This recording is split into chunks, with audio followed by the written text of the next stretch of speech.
नमस्कार दोस्तों, स्वागत है आप सभी का विद्याग्राम जीए में। प्यारे दोस्तों, आज हम एक नया चैप्टर शुरू करने वाले हैं और इस चैप्टर का नाम है कोशिका यानी कि सेल। इसमें हम कोशिका सिद्धांत, उनके स्ट्रक्चर, उनकी जो बनावट है उनके बारे में पढ़ने वाले हैं।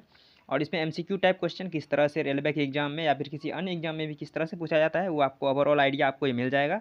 हालांकि इसमें जो भी क्वेश्चन है वो प्रीवियस ईयर रेलवे में जो पूछा गया है उनका क्वेश्चन है। और अभी जो है हाल फिलहाल में ग्रुप डी और ढेर सारे एग्जाम है रेलवे के जिसमें आपको ये काफ़ी हेल्प करने वाला है, इसलिए आप इसे ध्यान से पढ़िए। हालांकि ये जो चैप्टर है ये मेरा फेवरेट चैप्टर में से एक है, क्योंकि ये कोशिका चैप्टर शुरुआत बायोलॉजी का अगर शुरुआत होता है तो कोशिका से होता है, तो इस वजह से लोगों का फेवरेट बन जाता है। और आप सभी ने कभी ना कभी तो पढ़ा ही होगा इसे। और साथ ही साथ एक और भी फेवरेट चैप्टर है जरा मेरा, जो सबसे बढ़िया लगता है मुझको, वो पाचन तंत्र, यानी पढ़ने में भी पढ़ाने में भी। तो आज हमारा ये पहला जो चैप्टर है उसमें हम क्वेश्चंस करने वाले हैं, आप इसे ध्यान से देखते रहिए। ये क्वेश्चन कह रहा है कि उस वर्णक का नाम बताइए जिसकी वजह से पौधों का रंग हरा होता है। तो देखिए, पौधों का जो रंग हरा होता है वो हरित लवक की वजह से होता है, जिसे क्लोरोफिल कहते हैं। तो इसका सही आंसर ऑप्शन नंबर बी हो जाएगा। ठीक है, सबसे पहले हम जान लेते हैं कि ये क्लोरोफिल क्या होता है। तो ये एक कोशिका का अंग है जिसे हम लवक कहते हैं। यानी कि लवक मुख्य रूप से दो प्रकार के होते हैं। लवक, जिसे इंग्लिश में प्लास्टिड कहते हैं, ये दो प्रकार के होते हैं। एक होता है वर्णी लवक, एक होता है अवर्णी लवक। यानी कि वर्णी लवक को हम कहते हैं क्रोमोप्लास्ट और अवर्णी लवक को कहते हैं हम ल्यूकोप्लास्ट। लेकिन आपको किसी भी वनडे एग्जाम के बुक में आपको ये दो प्रकार देखने को नहीं मिलेगा, आप वहाँ के तीन प्रकार देखने को मिलेगा। एक मिलेगा आपको ल्यूकोप्लास्ट, एक मिलेगा क्रोमोप्लास्ट और तीसरा मिलेगा क्लोरोप्लास्ट, यानी कि अवर्णी लवक, वर्णी लवक और हरित लवक।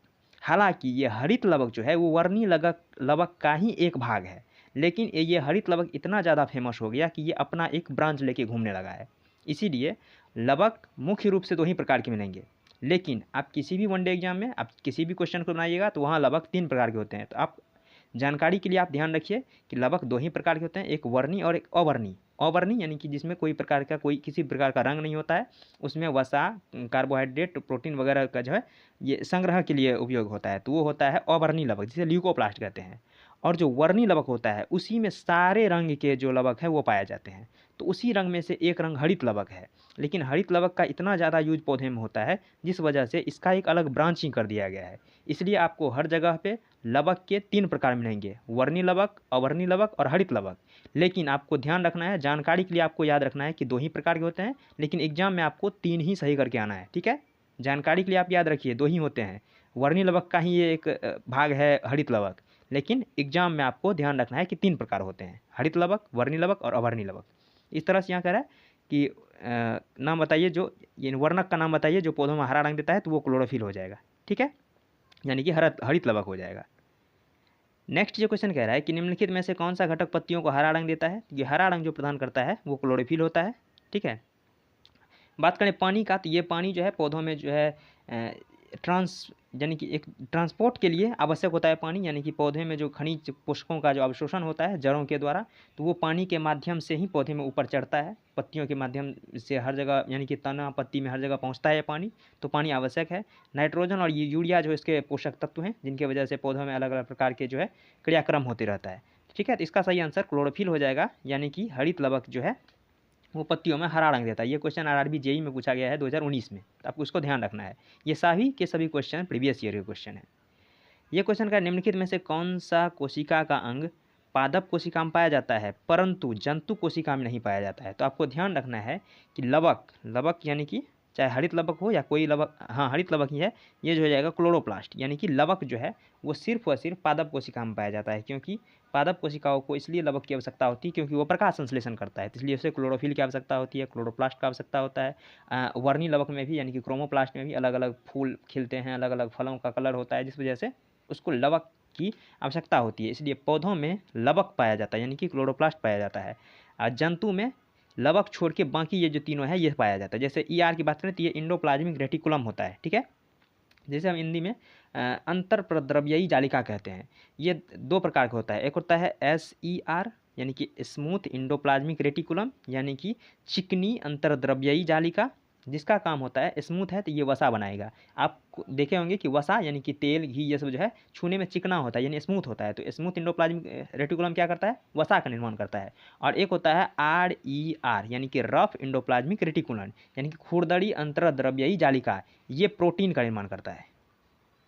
ठीक है। ये प्रोटीन का निर्माण करता है और ये फैट का निर्माण करता है। तो स्मूथ एंडोप्लाज्मिक रेटिकुलम वसा स्मूथ होता है तो इसमें SER करेगा, और रफ एंडोप्लाज्मिक रेटिकुलम प्रोटीन का निर्माण करेगा, ठीक है। माइटोकॉन्ड्रिया की बात करें तो ये जो है इसको हम कह सकते हैं कि पावर हाउस कहते हैं हम कोशिका का, क्योंकि यहीं पे आकर के जो है ऊर्जा का निर्माण होता है, यानी कि भोजन करने के बाद जो पाचन के बाद अवशोषण होता है वो माइटोकॉन्ड्रिया के पास पहुंचता है, यानी कोशिका में, और कोशिका में माइटोकॉन्ड्रिया जो है उसको ATP में बदल देता है, ATP में बदल देता है, ATP यानी जिसका फुल फॉर्म होता है एडिनोसाइन ट्राइफॉस्फेट, ठीक है। और उस ATP का यूज हमारे शरीर में ऊर्जा के रूप में होता है। और ऊर्जा की अगर बात करें कि ऊर्जा मुद्रा किसे कहते हैं, तो हमारे शरीर के लिए ऊर्जा मुद्रा जो है वो ATP हो जाएगा, और इसका निर्माण होता है माइटोकॉन्ड्रिया में, इसलिए माइटोकॉन्ड्रिया को पावर हाउस ऑफ सेल कहते हैं, यानी कोशिका का पावर हाउस कहते हैं, ठीक है, या बिजली घर कह लीजिए।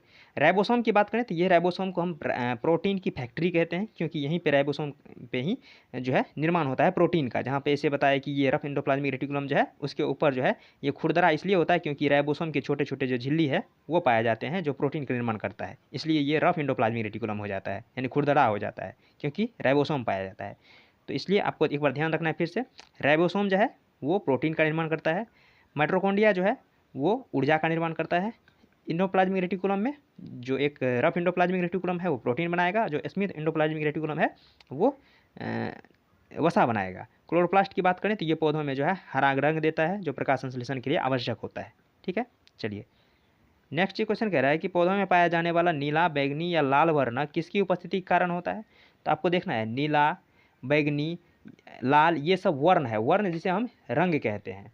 तो वर्ण जो पाया जाएगा वो वर्णी लवक में पाया जाएगा, इसलिए इसका सही आंसर ऑप्शन नंबर B सही हो जाएगा कि इसमें अलग अलग रंग जो पाए जाते हैं वो वर्णी लवक में पाया जाता है, अवर्णी लवक में तो नहीं पाया जाता क्योंकि इसमें जो है स्टोर का काम करता है पौधा, ठीक है।